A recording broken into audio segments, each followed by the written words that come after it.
Director Curtin. Director Lowenthal. Here. Director Camacho. Director Miller. Senator Bell.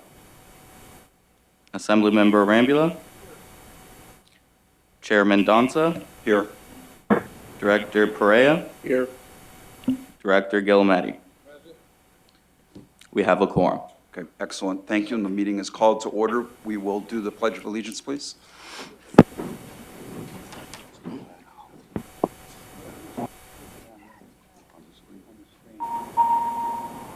got a flag on the screen today? Yeah. Okay, 1 second until we get the flag. There we go. I pledge Allegiance to the flag of the United States of America, and to the republic for which it stands, one nation, liberty and justice for all. Thank you, everyone. As Vice Chairman Richards announced at the end of the F&A committee meeting, we're going to go to executive session first in this meeting, and then we'll come back for the regular meeting. So apologize for all of you who are sitting here in person. We will be adjourning to executive session and move that to the front of the meeting, and then we'll be back to continue with the agenda after that. So we can convene an executive session, and Commissioner Schenck and Commissioner Lowenthal, we will call you from the other room. Yes, good. Thank you. Thank you very much. Thank you. Commissioner Schenck and Commissioner Lowenthal are both on the phone again, so we will reconvene the Yes. meeting. Yes. Thank you. The board met in closed session to review the pending litigation matters that were in the agenda, and no action was taken during the conversation. So we will proceed with the remainder of the agenda and start with the approval of the minutes from November 19th. Is there a second? Second. Okay. Please call the roll. Director Schenck. Yes. Vice Chair Richards. Yes. Director Curtin. Yes. Director Lowenthal. Director Lowenthal. Yes, I was not there, so I'm not voting. Director Camacho. Yes. Director Miller. Yes. Chairman Donza. Yes. Director Perea. Yes. Director Guillemette. Yes. Motion carries. Okay, thank you. And now we will move to public comment. We start with David Schwagel. And behind Mr. Schwagel, we have Matt Treber, Brett Frazier, and Leanne Eager. If you would all line up so we'll keep the time moving, that would be great. Go ahead.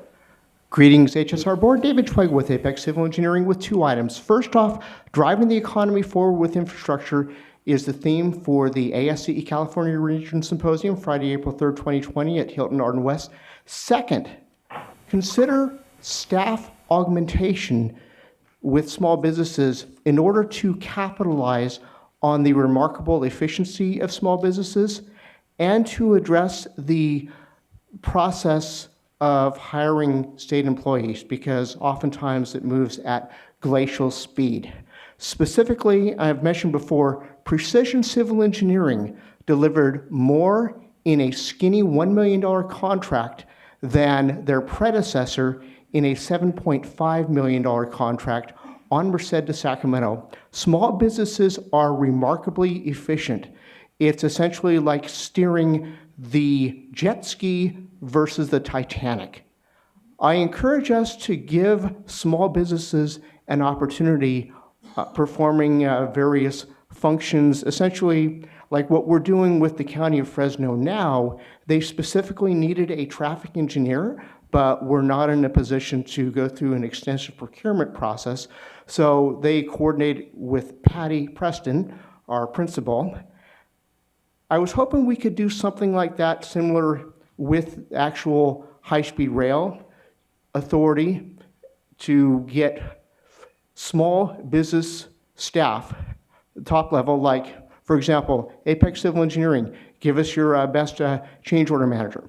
And through a very short procurement process that would essentially entail meeting performance metrics of deliver a duties manual within the first 30 days, make sure that PCM CP23 gets completed in 2020, and finally provide at the end a best practices report Those could be among the metrics for evaluation. I'm going to coordinate with staff and see specifically how staff augmentation could be fulfilled so that we can get CP23 done, up and running within 1 year. Thanks. Thank you. Matt, Trevor? Thank you, Mr. Chairman. Matt Trieber. I'm here representing the Y Madera Group. I want to thank the board and certainly Diana Gomez as well for her assistance and work working with us. We're a group made up of both the cities of Madera and Chowchilla, as well as school districts and local community leaders and the Board of Supervisors as well. So I wanted to thank the CEO Kelly and his staff. Looking forward to sitting down and discussing the Y environmental impact report that is out and the different opportunities that our organization and groups can provide for the authority and working together to solve a lot of the complex issues in that document and through the county, and also the opportunities that exist in Madera County for high-speed rail to invest in maintenance facilities and operation control centers, and want to be at the table and in those discussions when those decisions are being made. Thank you. Thank you, Mr. Trevor. Brett Frazier. Chairman, members of the board, and CEO Kelly. I want to echo Brett Frazier, Madera County Board of Supervisors Chairman, for at least another 10 days until they kick me out of there. Usually we're not able to attend these meetings because they're on Tuesday, but as the chairman, I said, well, why don't I just change that? So our meeting is this evening, if you'd like to come to another meeting this evening. So we're able to make it up here. I just want to thank for ever increasing levels of communication that we've been having here recently. Really appreciate being able to be a part of the discussions of things that are happening in our community and not happening to our community. So I just wanted to extend that thank you. Still support making sure that we're keeping this money to build high-speed rail here in the valley, starting from with the extension from Bakersfield to Merced, making sure that that is what the voters wanted, and that's what we're going to start doing, and keeping that money there, making sure that we fully invest in that. So again, I appreciate you taking the interest in Madera, keeping us on the map. We want to become a permanent station, not just a temporary one. We have good plans for that, as well as any other facilities, but we really appreciate being able to speak here today. And thank you so much for your service. Thank you, Mr. Frazier. Okay, Leanne Eager. Good morning. I'm Leanne Eager. I'm President and CEO of Fresno County Economic Development Corporation and part of Fresno Works. I like that name, Y Madera. That's cool too. Not quite as cool as Fresno Works, but it's good. I haven't been here in a little while, so I just wanted to give you a quick little update. Certainly in Fresno, we have been the center of high-speed rail forever. We just had our economic summit, and thank you so much, Mr. Mendoza, for joining us, for being a big part of the drive process, and certainly Brian coming to Fresno. We've had quite a few high-speed rail events lately, and I think at the last one, Brian, you were taking notes about how many countries that we have been to and how many sites that we have visited. So one of the things that we've certainly done recently is looking at stations. So at that time, I think I had 24 stations on my list that I had visited and been able to go behind the scenes and certainly look at the neighborhoods. Please, you have to update that list. I just got back from China last week. I was able to see 3 more stations, and I'll be back in May to look at more, but the Shanghai to Nanjing. And I know many of you have gone that trip before, but really looking at what goes around those stations, not just what's in the station, and that's something that we're also studying in Fresno. What do we want to put around our station? And you've all been so helpful in doing those studies about what is that neighborhood going to look like once that station gets there. I was able to visit one maintenance facility. It was a smaller version, but they have promised me when I go back in May that they have about 20 others that they can show me while I'm there. So we're looking forward to extending that. But I think one of the things that I would like y'all to know, and some of you who don't know me, I've been coming here for 10 years. I think I was introduced at the last event as the Queen of High-Speed Rail because I have never wavered on my support for this project. And the reason is because I think it's the best thing for California, that we have to get people out of our cars no matter what the rest of the world says about California. We are going to get people out of their cars. But it's also the best thing for my community in the Central Valley. That connectivity between the Central Valley and Southern California and Central Valley and Northern California is still going to change the way that we do business in Fresno, in the entire Central Valley, and it's the only thing that's going to be the impetus to get us there. So I want to continue to send that message and continue to thank you for your work on that. Thank you. Thank you for coming back again. Okay, well, I don't have any other, do you have any other public comments? No. Okay, thank you for public commentary. Okay, we'll move on to agenda item 2, track and system request for proposals. And can I ask, Ryan, can you give a little context and then we'll have the presentation?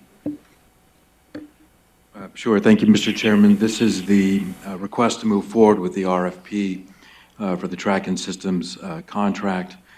Frank Vaca, our Director of Rail Operations, will provide the presentation. This follows on the board's direction, I think, in July to move forward with the RFQ process. You're going to learn today the results of that process, where we are, and why you're getting the recommendation from the staff here to move forward to get into the RFP process. We did hear from the FRA late last evening about some concerns that the FRA has on technical elements of the RFP, which, as you'll see in the resolution that's before the board, there's an ability for us to approve this RFP, and it actually directs me to make any necessary modifications to satisfy those kinds of concerns. So we will certainly reach back out to the FRA and talk about any of those, and saying the suggestion and recommendation still to move forward. And again, we will work on those technical issues that the FRA has raised through modifications going forward, which we'll report back to the body. Okay, Frank, please. Good morning. As CEO Kelly articulated, we came to the board in July requesting to release an RFQ for the track and systems procurement, and we'll review the results of that. The agenda, as listed here, will go through the RFQ, then our request for the RFP release. Track and systems RFQ was released in July of 17th, 2019. We received 3 responses to that request on November 4th. The authority completed evaluations on November 22nd, and the authority's evaluation team found that all statement of qualifications were fully responsive. The authority is recommending that the 3 offerors who submitted their SOQs be approved and be invited to move to the next stage. The 3 offers that have been shortlisted, and this list is not in any other order other than alphabetical, is 1, Bombardier, Salford White's Consortium, California High-Speed Rail Contractors, which is a consortium of Balfour Beatty Floor Enterprises, and HAC Rail Partners, Hitachi Acciona, and Copasa. As you'll see, these firms, this is some examples of the type of projects these firms have performed internationally. Bombardier has worked in South Africa, higher speed commuter, China high-speed rail, Korea, Italy, and the USA. You'll see that as we go through their experiences, they're very similar.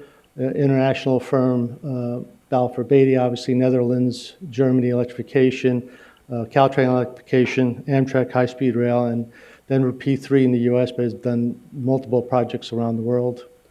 And HAC, similarly, Spain, Saudi Arabia, Italy, France, Belgium. All 3 firms have experience in the US, including and a presence in California. All three firms have vast experience in large-scale international high-speed rail projects.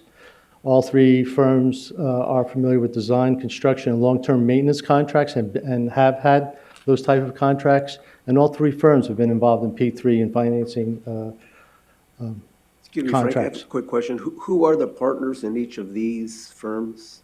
These are the main consortiums. They have a list of subcontractors.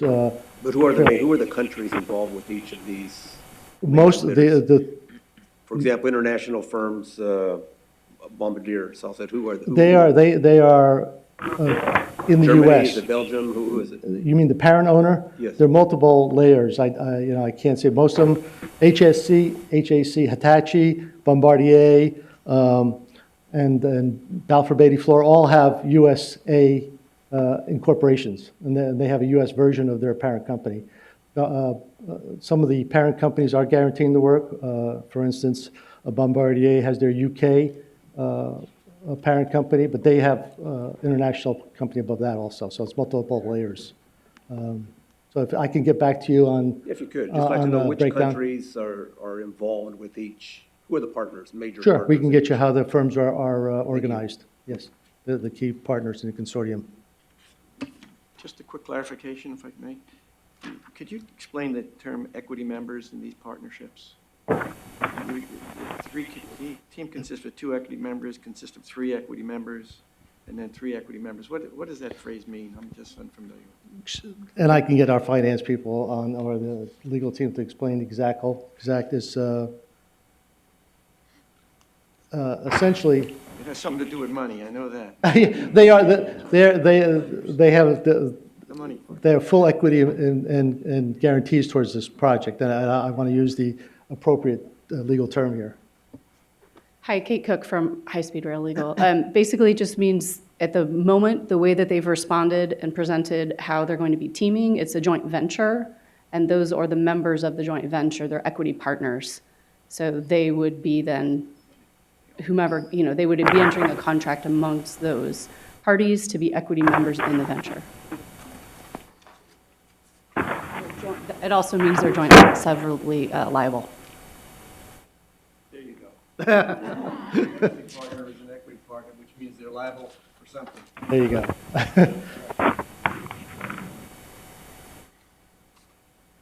Any other questions on the recommended short list to be invited to move to the next stage? Yes. I may be jumping ahead of myself, Frank, but the RFP, you talk about the RFP phase being completed and that we were going to use the best values for evaluation.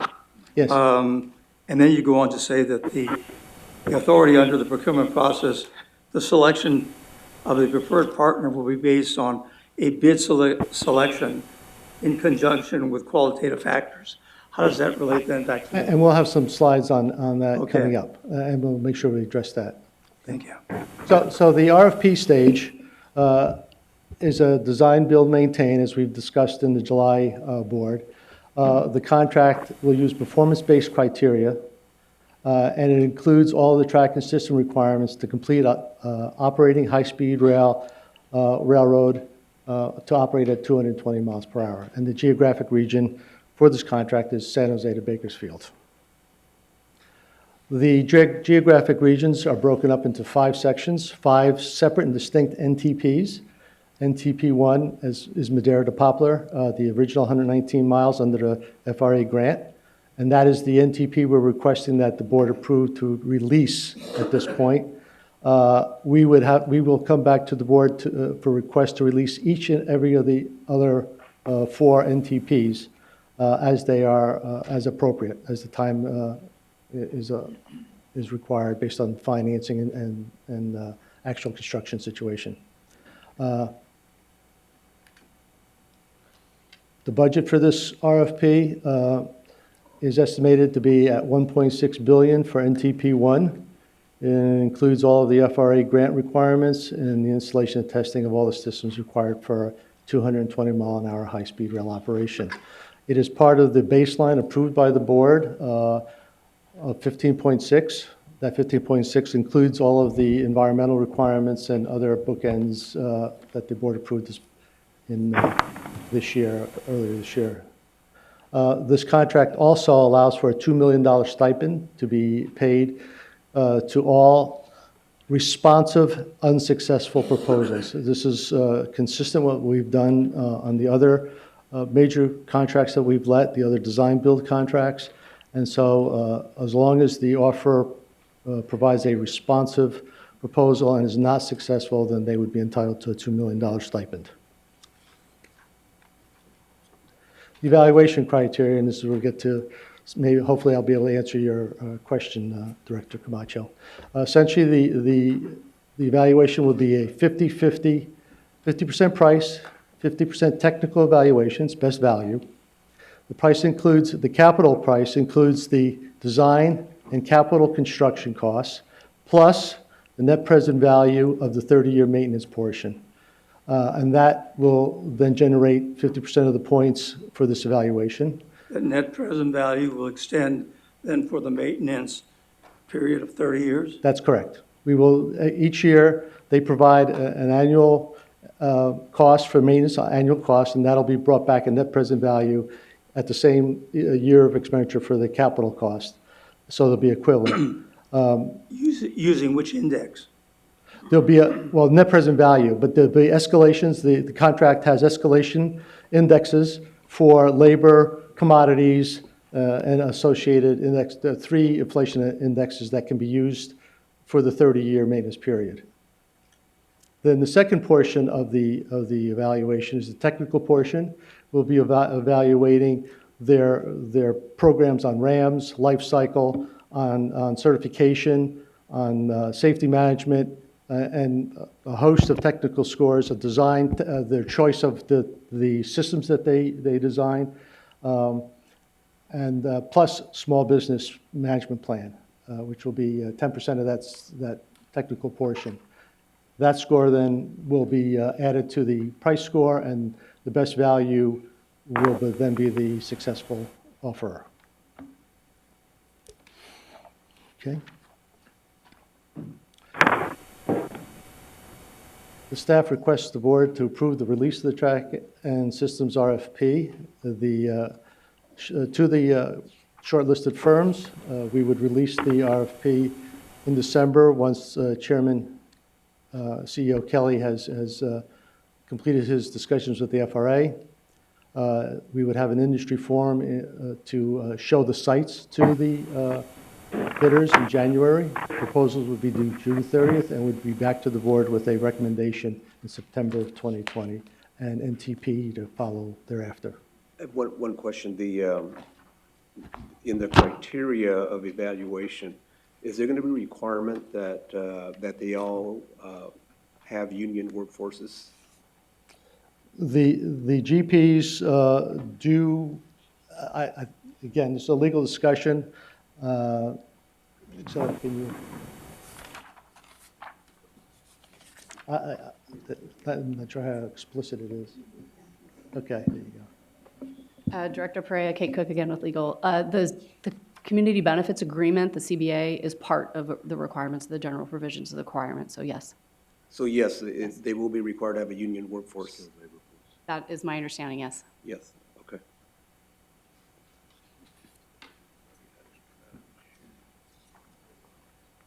Okay, any other questions for Tom? Thank you, Mr. Chairman. I'd just like to understand what's the balance of your presentation going to be? I might hold a question, but I might do it now. No, I'm at the end of my presentation, so please, any questions you might have about any part of the RFP, please present them.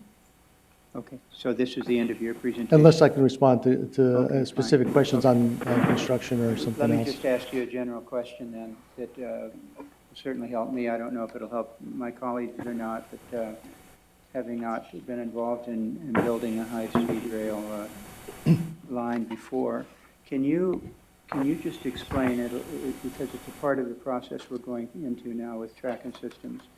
What's the construction process involved in putting in the tracking systems? And what I'm really interested in is what goes first, what goes second, what goes on the bottom, what's on top of. So what is it that how do you generally do that to ensure that you do it obviously correctly, efficiently, and the most cost effectively? So what do you, or what do we anticipate doing upon the release of NTP 1? What will that contractor be doing? What's the process they go Sure. through? Okay. I think one of the fundamental tenets of a high-speed railroad is that we understand that we're building a system, and that I think on the slower speeds or in the freight railroads, you see that they might build a track and then they add other components. In a high-speed rail system, the systems, the track, the signals, the catenary, the vehicle work as a system. So the interfaces are very critical when you're trying to operate at 250 miles an hour. So one, the design, we progressed on all those elements concurrently to see how their interfaces are designed. When you go to construction, although the track may be the first element you want to build, you have to know where and the design requirements to move the signal communication lines between one side or the other as you go down the railroad. So every half a mile, however the design may be, you'll need to ensure that you provide conduits and other elements so that you can move, put in the signal and communication lines without disrupting the track once it's down.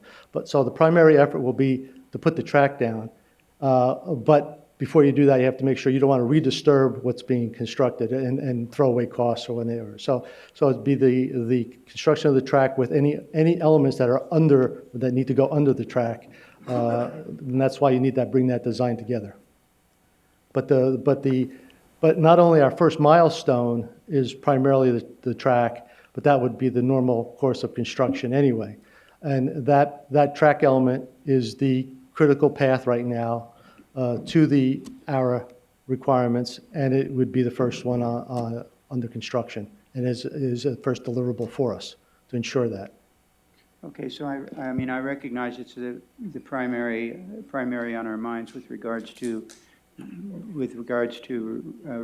being compliant with the ARA requirements. But does it mean that before you put the track down, you will have done a number of these other things, because that's the normal process of building a high-speed rail infrastructure system? So what will have already been put down before we really can Well, we're taking over the guideway and the fundamental sub-base provided by the civils that are under construction today. Okay. So we take that over, that's constructed. At that point, you then put in any other cross members that you need to put in underneath the track so you don't have to go back and redisturb it, and then you lay the track down on top of that. So that would be the process. So all your conduit and everything is going to be underneath the track, not Yes. along the side Well, of it? you'll have your main express cables and your main run cables will be on the sides, and we have cable troughs for those along the entire way. But you do need to cross underneath periodically as the design calls for in order to complete the design appropriately without redisturbing and affecting the stability of the track. So if you just, if all you were doing was just putting the track down, you would be making substantial changes when you came back, if you were to come back and do the systems later. You'd have to be boring under the track on a regular basis all the way along the alignment. At what I would guess would be a substantial cost increase. It's an additional cost, and it's also, disturbing the subgrade, which is foundational to the long-term maintenance benefit of the system. Okay. Can I just ask you just finally, with regards to this pretty complex presentation, who provided the technical and experiential background to put this together and the concept of the 30-year maintenance period, Sure. As well as the balance of the entire document here? Well, I'm pleased to discuss that. I have a very internationally experienced, highly experienced team with the authority. We have members from obviously, as you know, the early train operator, Deutsche Bahn. We have members from the SNCF that's been 30 years, and I've been on the team that broke the world record for steel wheels, steel rails. We have my deputy had my position for 12 years in Taiwan and is familiar with high-speed rail in Taiwan and constructed that. We have Network Rail team. So we have a very, very extensive international team from multiple countries, both Asian and European and North America. So we have and that team together assisted by, of course, our legal staff and our procurement staff to put this document together. Okay, thank you. Thank you, Mr. Chairman. Mr. Chairman. Yes, and did you want, sorry, we're just going in order. Did you have some? Well, my first question is one that, I'm sorry, I understand there's been some concerns raised about someplace about Buy American issues. Could you fill us in on what the Buy American Our standards requirement are? is 100% Buy America. You know, 100%. Is that a period? Period. That's a good answer. I get that. Yep. Yeah. And And it's actually the most, it's the most stringent Buy America used in the country. It's 100%, and we're both on all the track and elements of the track and the rolling stock. Eventually, the rolling stock will have the same Buy America, 100%. Okay, thank you. Ernie? The track systems themselves, when I think my colleague Tom asked a question about the components, he talked about overhead catenary system. That's electrification. So, but that is not necessarily a requirement of our, correct? ARA has a minimum requirement of The track system. as a fallback contingency of the track system. However, the grant contributed money towards a full 220 mile an hour high-speed rail system. That is the purpose of the grant, was to build a full 220 mile per hour high-speed rail system. The track-only portion was a contingency portion of the grant, which was put in place in case the state changed their mind on developing this program. We're currently struggling through the civil work to get that done for ARA. In addition to that, we're going to have to probably use some of that time frame to begin laying track as well. So to compound it then with a overhead catenary system would make it that much more cumbersome. At least some of the information that I've been given is that some of the power stations, that where are we going to be drawing the power from because of some of the problems that PG&E has had relative to power stations. So, I mean, it becomes much more complex than just a simple process of putting in the overhead catenary system, which we all agree should be in at some point. So, regardless of whether we go through this procurement with full systems design or we go individually of just installing track, the track is the critical path. So in either way, the track will be laid first to meet the first milestone of the ARA. Therefore, the catenary and the substations and the full communication system will be completed beyond the 2022 deadline. So irrespective, the track is the critical path, will be constructed first.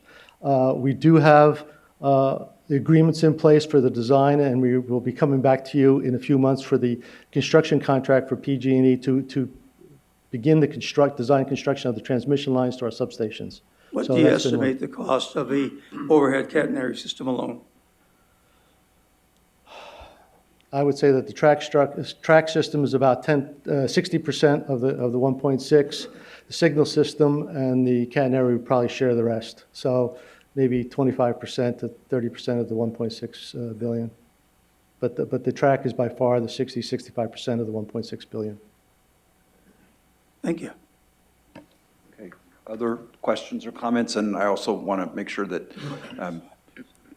board members on the phone have an opportunity if you want to ask any questions, because I can't see you. I do have couple more questions. Okay, go ahead. I did have a moment to look over the community benefits agreement. So my understanding is, and as you agreed, all the workforces or the entire workforce will be unionized in this project. So the bidders will be submitting knowing, understanding that. On this, I believe the second page of the agenda item, or fourth page, it says the technical proposal also includes scoring for the proposer's small business performance plans. Right. That may be more technical in nature, but my question comes into payment. of the subs. It seems on any big project, there's always that challenge of folks being paid on time. And I know the authority does a really good job of meeting its requirements and then posting it on the website so people know that we're meeting our timelines. It seems that the issue comes to the payment from the primes to the subs. And what my question is, how do we hold people accountable, the primes accountable to prompt payment to their subs through this process? I mean, I understand BART has a policy that's a prompt payment type policy that ensures better performance from the primes to the subs. And I think it's twofold. One is, you know, these are small companies and their profit margins are small and they can't wait forever to get paid, number one. And number two, my experience being in part of CP1 is there's a lot of good contractors out there, local small businesses, who are not participating because of payment. They can't wait that long. So how do we ensure that our primes are sensitive to that and that we hold them accountable just as we hold ourselves accountable to paying the primes? Let me make a few comments while I reach out for another lifeline here to see if someone has anything in particular they can reference. But we've worked, very closely with the small businesses. Our goal here is just like our other contracts, 30%. We're very serious about it. And we've had to address and work with some contracts to ensure prompt payment on some of our civils and some other contracts that we have. So we will definitely always be out front to ensure quick and fair payment to all the participants of this procurement and others. But let me reach out for specific language in our. Yeah, and I don't know if it's possible within this RFP, but can we make that one of the conditions of prompt payment to our vendors? Yeah, I mean, I know we have a prompt payment, law, but let Ms. Kate talk. Sure, Director Perea and Board, Kate Cook again, HSR Legal. We do have similar language on prompt payment as a requirement of the contract to the subcontractors. We can take another look at that, and if it needs to be meatier, talk about it for an addendum. And we also list provisions that we consider to be breach, and that is one of the first ones listed, is not paying your subcontractors on time. Okay, and my last question kind of ties into just, you lay out a timeline for all of this. And of course, one thing I know we're always concerned about is slippage. That's right. So, just talk about how you're going to make sure that you do not have any slippage in this timeline. And two, on a bigger scale, there's obviously an alignment that we have to have ready to go for this project. So I know coming onto the board, and I'm fairly new to it, my concern with CP1, where there was a certain number of structures that are behind schedule, and staff, thank you, Joe, and other staff for providing us, more information in terms of what the plan is to get these things moving. Yeah. So when construction begins of this, how critical is it and how will it match these two things moving together so that we don't have those delays and we don't have delay in payments and more importantly, just delay in construction period? How do we marry those two to make sure that everything's moving together? Sir, as Chief Operating Officer right now, Frank is part of that.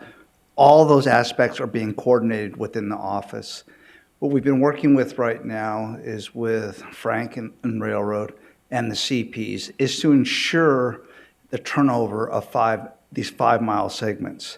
That will allow us to turn over incrementally, as in to assure that Frank can meet that initial ARA goal of getting down that simple rail system down, and then to allow us then to advance these CPs. It is going to be complex.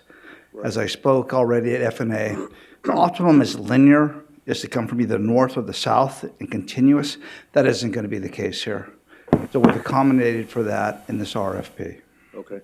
And thank you for the information you gave me this morning. If you could share that with the board, I think it's important for them to have. Yeah, we will, sir. We're going to include this concept into the FNA. And also, too, with regards to your previous comment, is this. The authority, the 30% goal, is not aspirational. We track it, we mandate it. This is very specific in the CPs. Now, that's the best way as in to ensure prompt payment, because the primes do not want to gain reputation as not being prompt payers, as in to jeopardize a goal. That is our biggest leverage to ensure that 30% and its sub-goals are fully met. Okay. Well, a couple of those primes do have that reputation. So that's why I really do think it's important. I know they're doing great work. but just as they expect prompt payment from us, their subs should expect prompt payment. Yes, sir, and we do monitor one other part of, as you saw with me down in the valley, we monitor those aspects with regards to compliance to our small business goals. Yeah. That is, we do not, they're tightly monitored, tightly looked after. Great. Joe, but that is not necessarily unique to just the small minority businesses. There are large businesses that are stuck in that same dilemma where they aren't getting paid, they aren't the primes, they're the subs. So I think that it's a systemic problem within the system that we have to improve. Yes, sir, we acknowledge that, and I've already reached out to Howard Baker, the one individual to show up. And again, is with each of these issues, you have to be respectful that the privity lies that with our contractors and their subcontractors, and to see if we can equitably resolve these issues in between them. I don't think there's one common rule. So you have to be careful. You have to tread lightly here. Okay. Thank you. Thank you. Any other questions from the board? And let me just see if our board members on the phone have any questions. Not a question, Mr. Chairman, just a comment that this is such a long-standing issue and so frustrating that I really do hope we can be one state agency that deals very sensitively with these payment issues. Okay, thank you. Board Member Lowenthal, and then we'll finish. Do you have any comments? Yeah, just my only question, well, two questions. What is the RAMS criteria?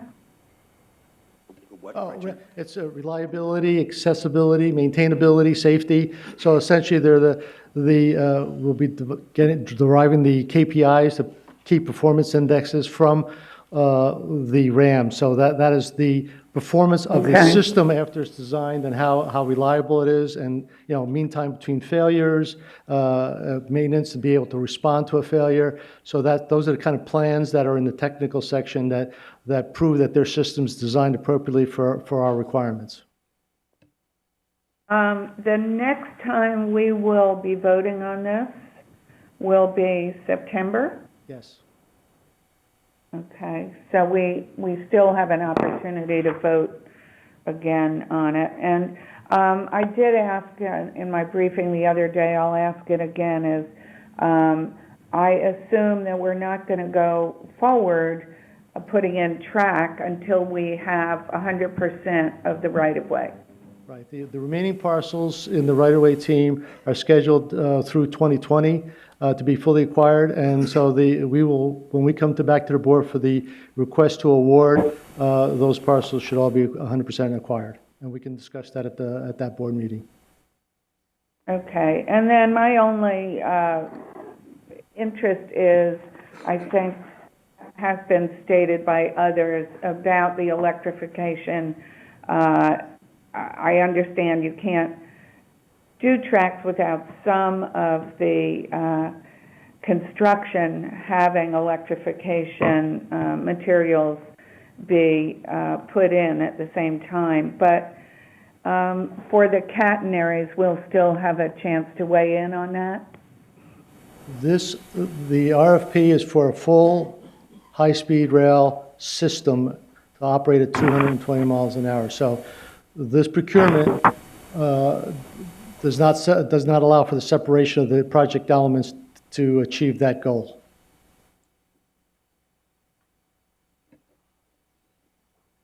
Any other questions? Well, but you also stated earlier that it's possible that portion would not be finished by 2022. Did I understand that? No, that's correct. The track portion milestone is 2022. The ability for this system between Madera to Poplar to be tested and available for high-speed train testing is 2025. Okay. So a couple of questions, Frank. Number one, there's 5 distinct, whatever you call them, NTPs. Correct. The first one's $1.6 billion. The second, third, fourth, and fifth don't really indicate even rough estimates I assume that's going to be in the bidding process, but do you have a sort of a round figure you can put on the table as to what this particular proposal is going to cost? We'd have to pull it from the valley-to-valley baselines in our 2018 business plan. I do not have that available right now. I can get it to you. Is it safe to say that it's at least 5 times, maybe 10 times as much as the 1.6? You know what it is? Yeah. I mean, it's 250 miles total, valley to valley. This is 119, so it's about, about 2 billion. Okay, so 2 billion. Roughly. And what about the timeline on this? 1, 2, 3, 4, 5. It's based on funding availability and approval by the board. Yeah, so it's a little $2 to $3 billion, is what you're saying? I say roughly 2, Yeah, because well, at it's least miles, 2. from a per mile 1.6, perspective. Per mile perspective. We should be able to anticipate finances a little bit further out than just 1.6, but what are we talking? It's in the baseline estimates for Valley to Valley and Phase 1. Okay. So I just don't have it with it's me. all in I'm those sorry. numbers. They're part of the business plan. Oh, yeah. Okay, and we have the money for that, obviously. According to Phase 1, I lost my financial diagram here. It's around here somewhere. Can I try to help here? Yeah, but I just want to complete the timeline if possible. How long you're looking at, 5 years, 6 years, 8 years? No, the timeline is based on funding availability. Yeah, well, assume it's available, just for discussion's sake. Well, then it becomes how much is available at one time. We can have multiple fronts. We can do all 5 at the same time. It depends on the funding, the cash stream.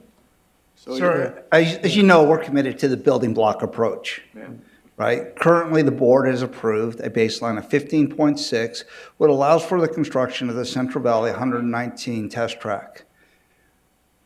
We await basically what the next decisions are with regards to the expansion of that 119, right? And then from there, do we achieve basically the valley-to-valley concept? But this contract is structured in that building block approach. Each of these has corresponding notices to proceed. So again, we are not funded completely to do the valley-to-valley. Currently, right now, we are funded to what we expect to be a 20.4 number. Okay, sir. So stated another way. Yeah, stated another way for me, sir. I appreciate that. Hang on. Madera to Poplar, the 119 miles, is fully funded under our estimate of reasonable budget between now and 2030, which is the duration of the cap and trade program. We believe we are funded from Poplar to Bakersfield and from Madera to Merced. All of that, we believe, are funded through our estimate of revenues between now and 2030, including the electrification for all of that. We are not yet funded beyond that to get to Gilroy or Gilroy to San Jose.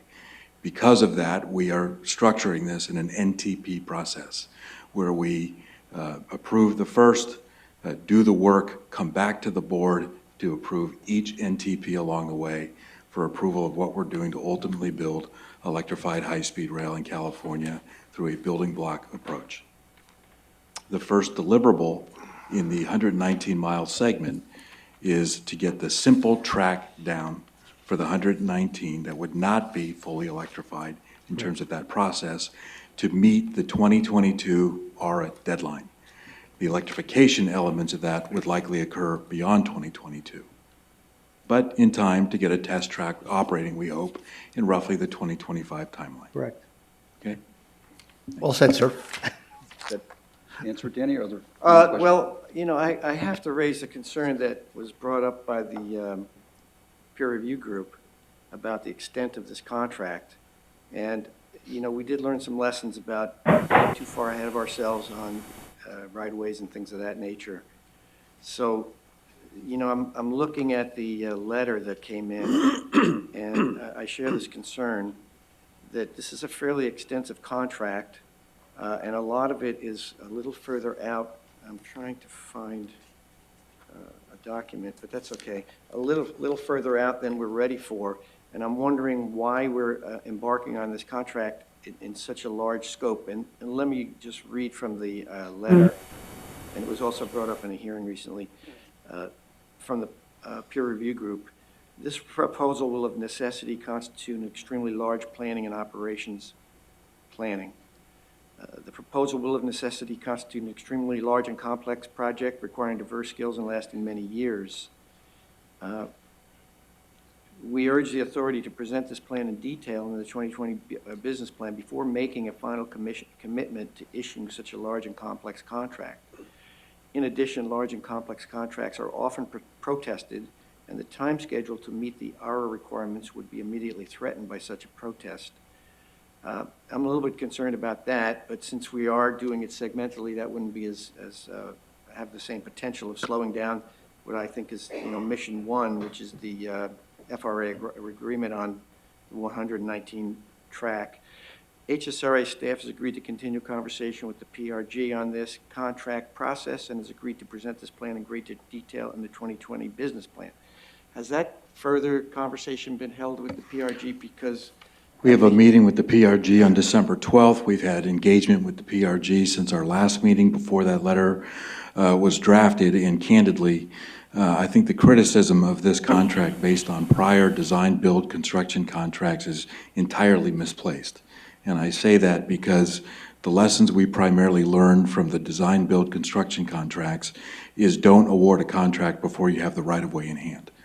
And that is primarily what we're fighting, to deliver those projects on time, to avoid delay costs, and to deliver.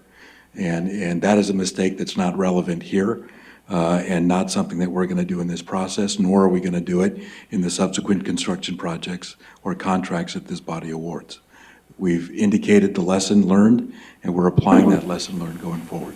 So I'm a little baffled by that, but let me point out at the Assembly, I'll tell you in a second, at the Assembly hearing not long ago, the same concern was expressed by the head of the PRG that the proposal to authority to issue a single contract will cover essentially everything from here to San Francisco, let's at least say San Jose. We think that poses a real danger to the simple job of getting the track work done. So at least after the first two, 1, 2, and 3 NTPs, I'm not sure the comment about we have everything in terms of right-of-ways, et cetera. We're offering a contract that is pretty amorphous, at least from my point of view. So I'm concerned about that we have too large a scope on this contract. Maybe there's ways to stop it, or I don't mean stop the contract, but break it up in such a fashion that there's no absolute guarantee. And I'm assuming that would be in the contract, but I'm just wondering why we're asking for such a large stretch at this stage of the game. Sir, the answer is very simple here, and it's to ensure continuity, right? As we've already spoke about, there are safeguards with regards to future funding, with regards to the achievement of these future notices to proceed in this incremental building block. But again, to achieve efficiency and to continuity of a systems, that is why this larger contract. Also, too, with regards to the future maintenance and operations, it allows for, again, the continuity, a seamless contract, an efficient high-speed rail. Frank, you want to add anything? Ideally, we don't want multiple sections with different systems, different designs, different inventories, different training, and the system should be designed as one system from Bakersfield all the way to San Jose. It's fundamental in terms of reliability and reducing our maintenance costs to ensure that we meet our no subsidy requirement for Prop 1A. It's just hand in glove with that requirement. Yeah, we sort of had this discussion last time. I'm still not convinced, but I'm not here to hold this project up or this particular contract up. But in terms of continuity, we're stopping in San Jose and we're stopping in Bakersfield with this contract. That's correct. So, there is some discontinuity which we expect to be able to integrate. That's just the nature of the beast. We have 4 contracts or 3 contracts in the Central Valley on the civil infrastructure, and we have to integrate those. It just seems like we're putting this a little further out than we should be, and we may run into trouble down the road because of it. And if it actually detracts in any way from the mission-critical requirement of 2022, I'd be hesitant to go forward with that. Yeah. As I stated earlier, the track for the 119 miles is first milestone, and breaking this contract up does not change that, does not change the delivery of that one iota. It's the first element to go in. The only benefit here is that you design all of the interfaces underneath the tracks and that touch the track, designed and addressed up front, so it saves money, saves time, saves rework, and still gets to that critical path item.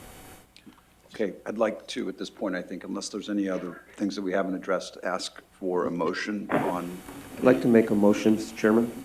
I'll second that. Make a motion that we approve the release, the request for RFP proposal for the track and systems procurement.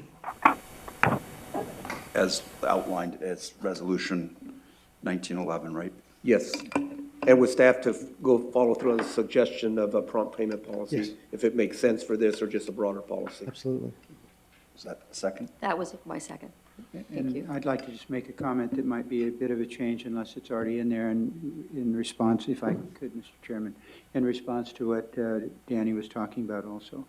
With regards to, in your explanation on the scope of the project, is it clear, or will it be clear in the contracts that all rights to the design belong to the authority in the event that the contractor does not move forward with future NTPs?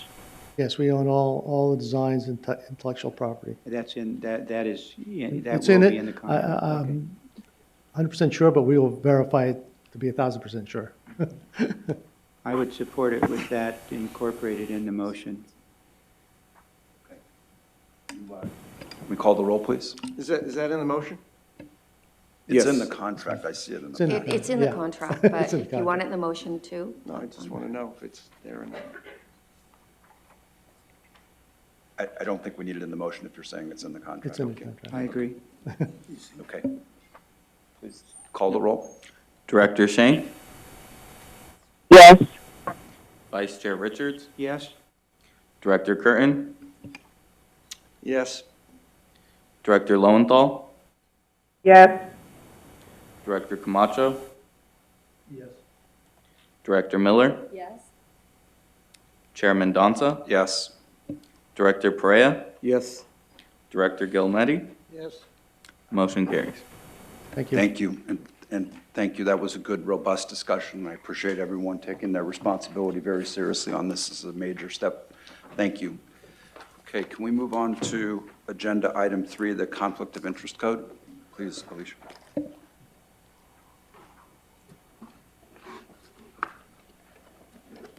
Chairman, members of the board, CEO Kelly, wherever you are, Alicia Fowler, Chief Counsel.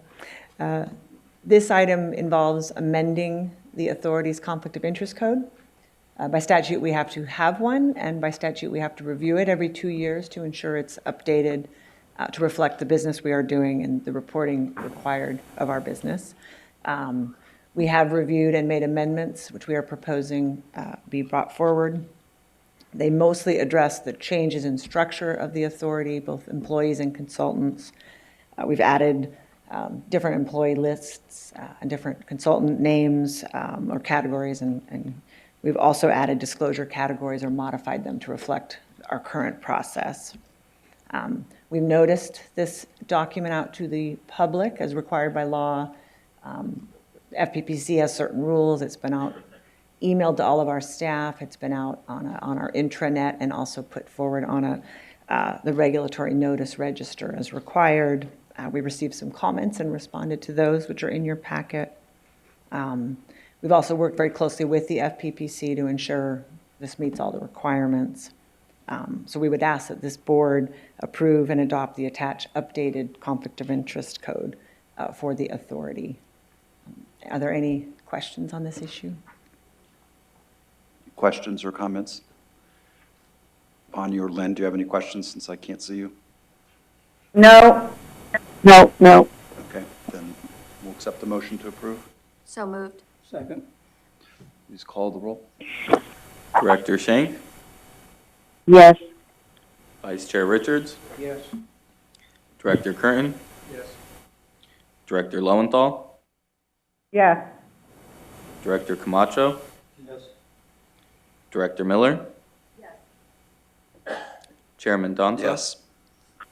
Director Perea, Director Gilnetti? Yes. Motion carries. Okay, thank you. Right, we'll move on to agenda item 4, the CEO report. Good morning, members. Brian Kelly, CEO for the California High-Speed Rail Authority. Good news is I'm going to be extraordinarily brief today. The first report that I just want to provide is last week I was in Washington, D.C., visited with stakeholder groups in the labor and industry worlds and many members of Congress and some members of the administration. And I mostly just want to report to you the sort of positive side from my perspective is that while there's always a lot of controversy around this project, I did leave our meetings back there, and particularly my meeting with the subcommittee chairman of the T&I committee in the House, and what I viewed as a multi-state want or desire to move forward on an infrastructure bill in early 2020, at least putting out a marker of a bill that would describe renewed investment in rail on a national level, and specifically in high-speed rail on a national level. States like Texas, Virginia, the Northeast Corridor, increasingly the Northwest, and California are all interested in elements of high-speed rail. And I left the series of meetings there very encouraged about the idea for looks like roughly a timeline of around early 2020 where we would see at least the indications of a congressional bill with an infrastructure basis and a push to reinvest in high-speed rail along the lines of what was done back in 2008. So I wanted to first report that was very encouraging. The other thing that I think the board needs to be aware of, you will recall earlier this year we adopted the preferred alternatives for the Bay Area, Merced to San Jose and San Jose to San Francisco, and you will recall hearing from members of the public in the San Jose area concerns about how the proposed alignment would go through an historic neighborhood in that area. I had extended conversations with Representative Zoe Lofgren, who represents that area, and followed that up with conversations with Jim Bell, who also represents the area here in Sacramento. Tomorrow I'm heading down with our regional director to meet with that staff, and the board, you may recall in the resolution to approve the preferred alternative, asked us to give great consideration to how we'll deal with the issues affecting that neighborhood and that community. And I mostly want to report that I had a productive conversation, an important conversation with Zoe Lofgren on that, and that we'll be meeting with her office and members of that community in the coming days, starting with our first meeting tomorrow. So I just wanted to say that part of the Washington trip involved the follow-up to the preferred alternative and the resolution the board made on follow-up to that preferred alternative. So unless there's any questions, that's kind of my report on the DC trip from last week. I'll remind the members that just with respect to the motion you took on the track and systems contract, we'll certainly follow up and go through the technical issues raised by the FRA and report back on any necessary modifications there. And then finally, because it's December and we're at the end of the year, I did want to spend a moment, and you don't have to hear my voice on this, but I want to spend a moment showing you some of the accomplishments that we made on the project this year. And to do that, we're going to play a short video, so I might ask you to turn around and look at the screen, but this is just a quick snippet of the advancements for the project on the ground.